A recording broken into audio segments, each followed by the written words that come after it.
My daughter has albinism. Diana's skin is yellow. Yellow. That's me. They'll ask if they share a dad, or people would want to touch her hair, or they'll ask me if I'm the nanny. People ask me unnecessary questions like whether Zana is my child or not. Zana's birth was quite a story. So this is Ziva, and she is, how old are you, Ziva? 5 years old. And this is Zana. Zana, how old are you? She's 2. And baby Xander is 6 months old. Ziva is at the curious phase, so she questions everything now. Diana, she's sassy, she's strong-willed. And Xander, too early to tell. He's a friendly baby. Like, he just smiles at everybody. Just for the record, she usually cooks, not because I don't know how to cook, it's because she cooks better than me. My hair is brown. And what color is your sister's hair? My skin is yellow. Yellow. That's me. Yellow. Speak, Z. Don't be shy. Don't be shy. Is yellow because she has albinism. We met in university. We have this discussion so often because I literally remember what she was wearing the very first time I saw her, or we saw each other, where she claims that she didn't see me. We've been married now, happily, I might add, for about almost 5 years. 5 years this year. Yeah. Okay, I had 3, but 5 years. Yeah. Zayana's birth was,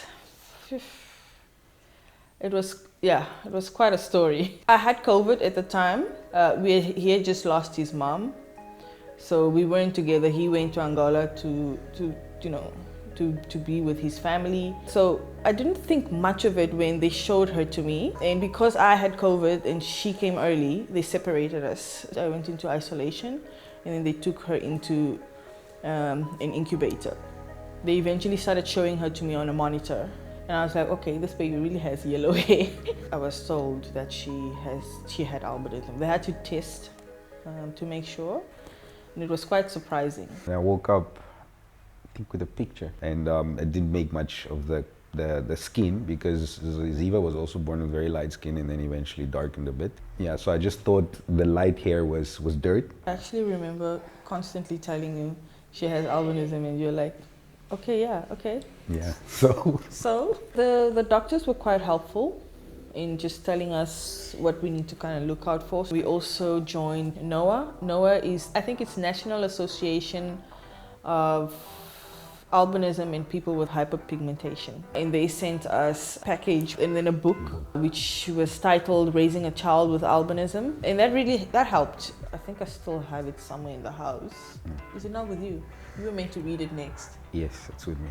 Just never got to it. I learned from her. Albinism is a genetic condition. Both parents have to have the gene. It's a recessive gene, and it causes a lack of melanin in the hair, eyes, and skin. In Zayana's case, it's reduced because she still has some pigmentation. Her hair is yellow and her eyes are green, sometimes blue, and her skin is creamish. So she still has a little bit of pigmentation. She's so what they call oculocutaneous albinism. She's type 2.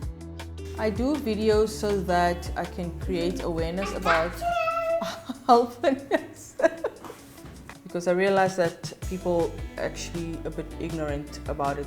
Ziva just recently started asking questions. So the first question she asked when I was pregnant with Xander is, am I going to have a white baby or a black baby? And then I attempted to tell her about albinism. And albinism is caused by genes. And her response, okay, so then does that mean that all of my white friends have albinism? And I was kind of left like, okay. And I thought it was maybe a bit too much to explain to her about genetics and all of that. She understands that her sister is different, but she's still kind of a part of our family. Not kind of, well, she is a part of our family. When people ask, I say, I don't think. Because she has albinism. Now, what is albinism to you? Albinism is when you don't have color in your eyes, hair, and skin. What negativity have you experienced online? I mean, one time somebody said, how could she be black if she's literally whiter than white?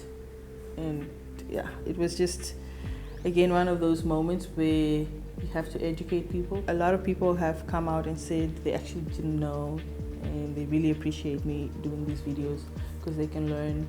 My platforms is really just about navigating raising 3 kids that are extraordinary. The perception that people with albinism cannot be outside, and that's not true. She's a normal child. She likes to go to the playground, she goes to school, she has friends, she goes to birthdays. So I try and document a lot of that. Whenever we get ready to go out, we have to put some sunscreen on Zana especially, just because her skin is a little bit more sensitive to the sun. There, let mommy help you. No, that's enough sunscreen. Can I put here on your forehead? You're missing a spot. It really isn't any different to other kids in that all kids wear sunscreen when they're out. With her, maybe additionally on top of the sunscreen, she has to wear a hat. But most of the times, halfway through the outing, this is off. Sunglasses is also very important because people with albinism have photophobia. Because of the lack of melanin in the eyes, we also get some sunscreen on Ziva, just to protect her skin a little bit from the sun. Ready to go? Do you know where we're going? To the playground. We do get stares, and sometimes they stare at both of them actually and compare Zana with Ziva just to try to figure out do they look alike.